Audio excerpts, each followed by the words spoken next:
Hela possesses large dwelling places in Helheim. Tall are her walls, high are her gates. The name of her dish is hunger. Her knife is famine. On her threshold all will stumble.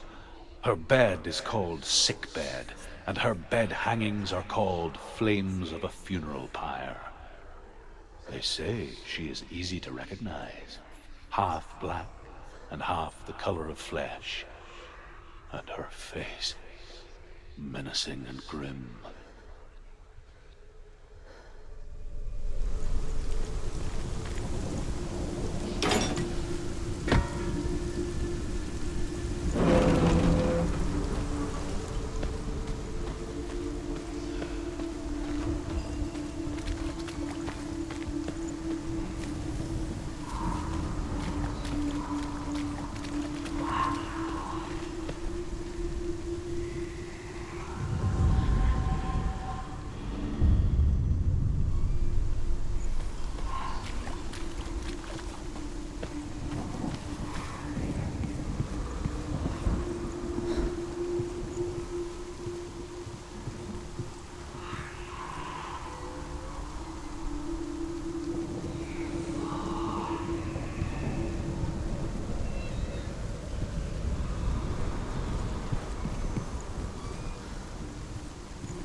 Yes, the source of the darkness. It's coming. This is your moment.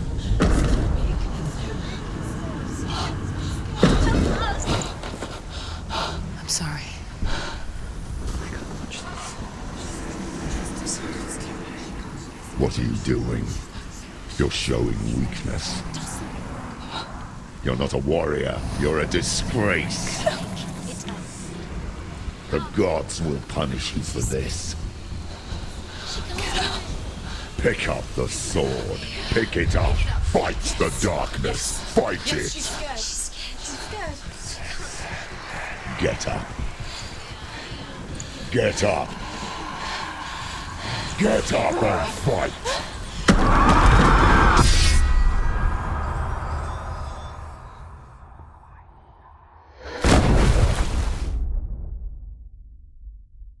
Hell is reaching deep inside of her.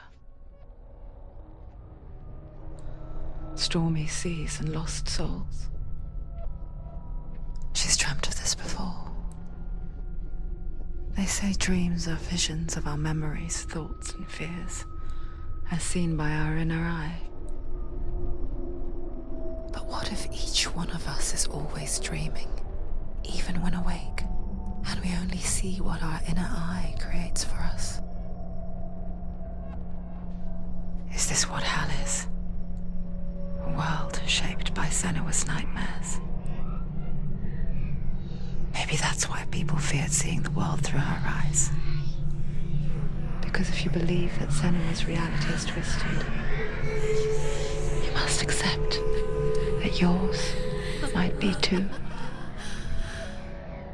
You failed the gods. You're pathetic. Rotten. Cursed. What were you thinking? Did you really think you could win? How stupid can you be? So stupid. Everyone hates her. She's cursed. The shadow hates. Look at you. A warrior. Worthless. Weak. Pathetic. Go on. Feel sorry for yourself, because there is no one left to do that for you. Everywhere. You failed. What's that? Take it. If you're too much of a coward to fight, then end the suffering. Broken and lost. Just like your sword. Come on. Dare.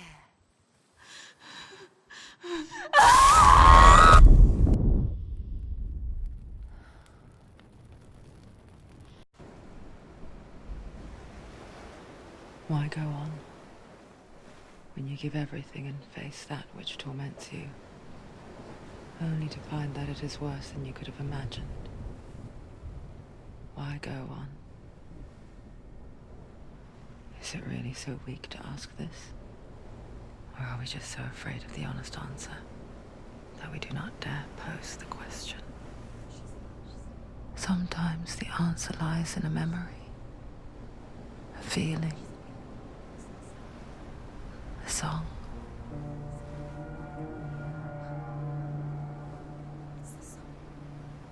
It's not real. It's a trick. It's not real. It is real. Listen to it. Don't give up. Dillian. It's Not like this. It's not real. It is real. It's a trick. Don't trust it. Maybe you're already dead. Who are you? Do you still believe in yourself? No, it's Enough. It's a trick. She knows it's him. It's a trick. He's already dead. He can't be here. It's impossible. Dillian. Come to me. Please.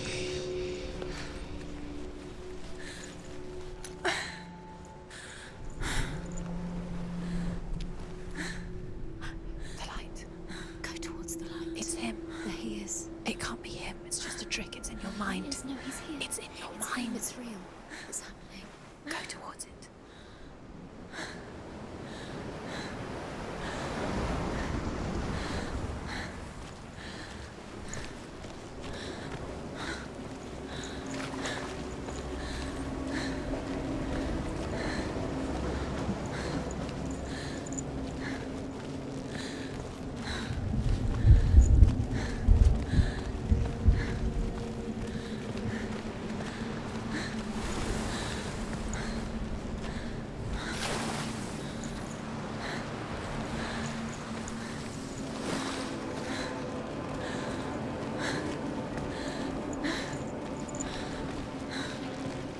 There it is.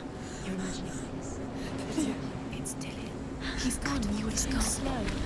How could you? Keep going. How could you? Keep going. Ignore the pain. I told you it was to trick you. I told you. Where are you going? See, There's nothing to follow. come on.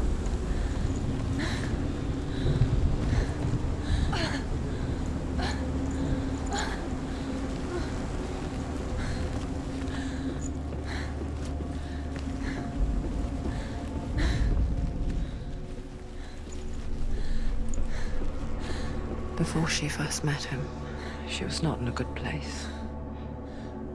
Just a teenager, but not like the others. Barely functioning, she rarely left the house. Her father Zinbel made sure of that. Only occasionally did she venture out on her own, collecting firewood and herbs. Errands out in the Orkney Plains. That was her world. Like this one. Barren and lonely.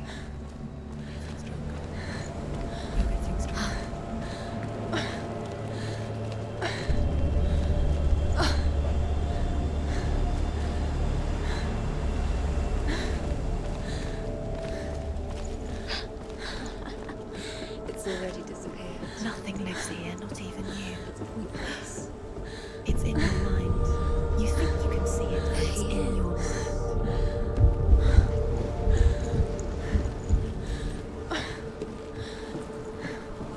Where's the tree? There he was, the lone figure of a boy. He's there, under the tree. Sword play under the shade of a tree.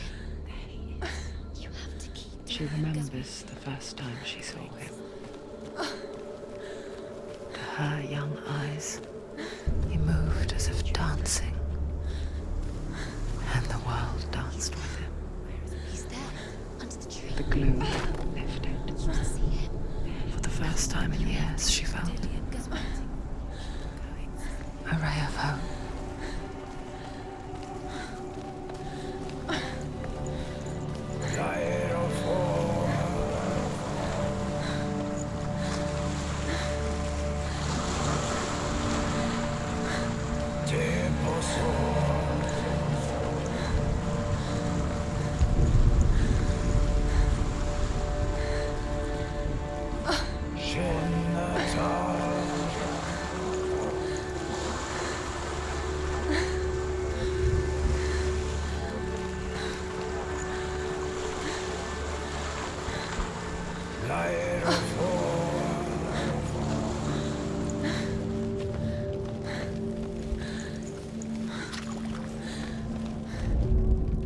The Northmen tell of a great hero. His name is Sigmund. His father's hall was built around a great tree, and one day, Odin comes and thrusts a sword into the tree, a gift to whomever can release it. Many try, but the sword only comes out at Sigmund's touch. His brother-in-law, King Siggeir, wants it, but Sigmund refuses him, so King Siggeir plots revenge. He invites Sigmund and his brothers to a feast, but when they arrive, they are met with an army, not a warm welcome. King Siggeir captures Sigmund and his brothers, steals his coveted sword, and readies them for execution.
day after day.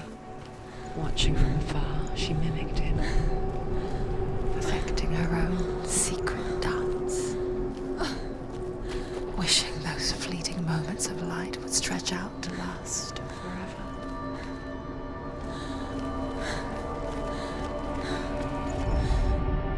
Death for Sigmund and his brothers seems certain. But the king's wife is Sigmund's sister, and she begs for mercy and implores the king to chain them up instead. He agrees. Not for mercy, though, but because he plans an even more cruel and lingering death. Chained to a tree in the forest that night, a she-wolf comes and devours one of Sigmund's brothers. She returns, ravenous, night after night, until only Sigmund is left. The next day, Sigmund's sister sends a servant with honey to smear on Sigmund's face. But to what end? Well, that night, when the she-wolf appears again, you'll never guess what happens.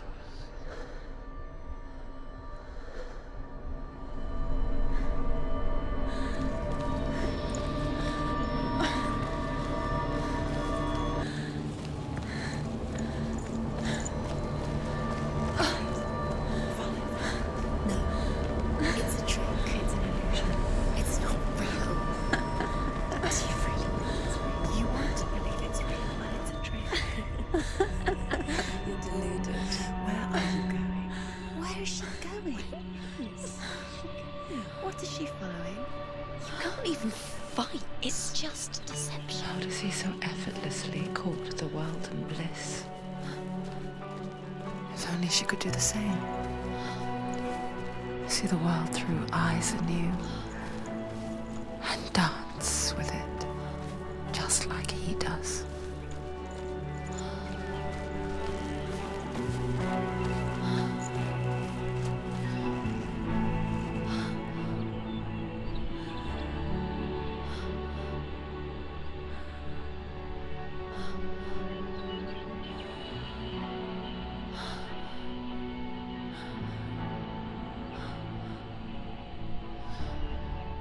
What's your name? Senua. I haven't seen you before. I don't leave home much. Oh, Zenua's daughter. I have to go. Wait. Who taught you to fight like that? No one. No one? Well, I watched you, and You learnt all of that from watching me? You should become a warrior, you know. me? I'm Dillian. I'm here for the warrior trials. Just come and watch. And bring your sword. You can't put it into words. That moment when you look into the eyes of the one who is supposed to reassure you, make you feel safe. It only takes an instant. Fear swallows you before you have a chance to make sense of it. And darkness becomes a part of who you are. You killed him. But her world changed the day the Northmen took him from her. Senua knows that there's no going back to how things were. That there's nothing to go back to at all. Stay still, stay quiet, hide, don't tell her. Their gods can see into your mind. They will use this power to destroy you. They won't stop me. I can still feel him. Whatever's left of him, they will never let him go. I'm not gonna let him rot here. You're the one rotting here. Leave me alone. You will die here. No. And all your suffering will have been for nothing. Shut up!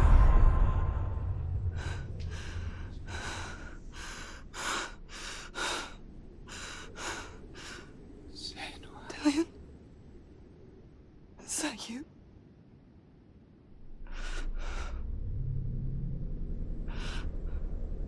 I'll find you, my love. I promise.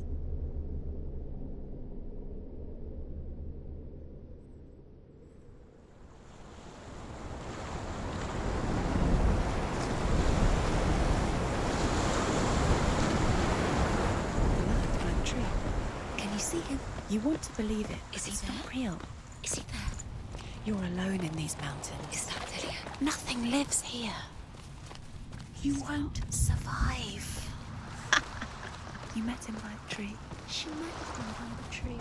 Maybe it's a sign, the tree. What's he trying to tell you? He's waiting for you by the tree.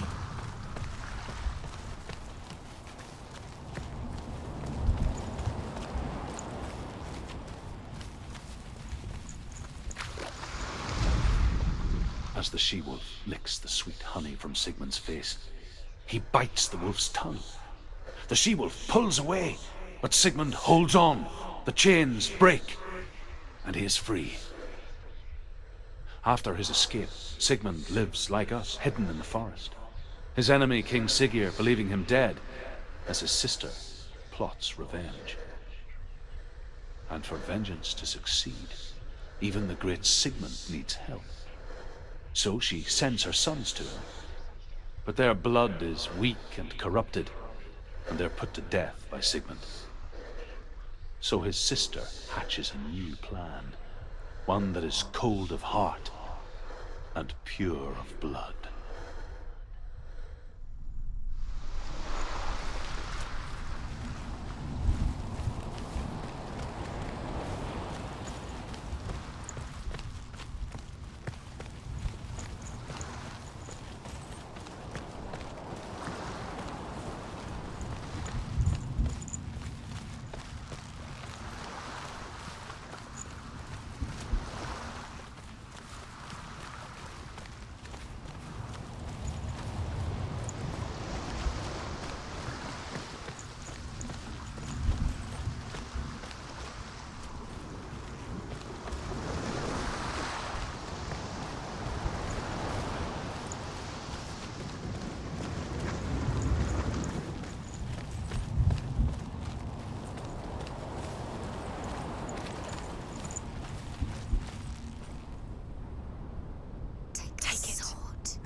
Its name is Gramr.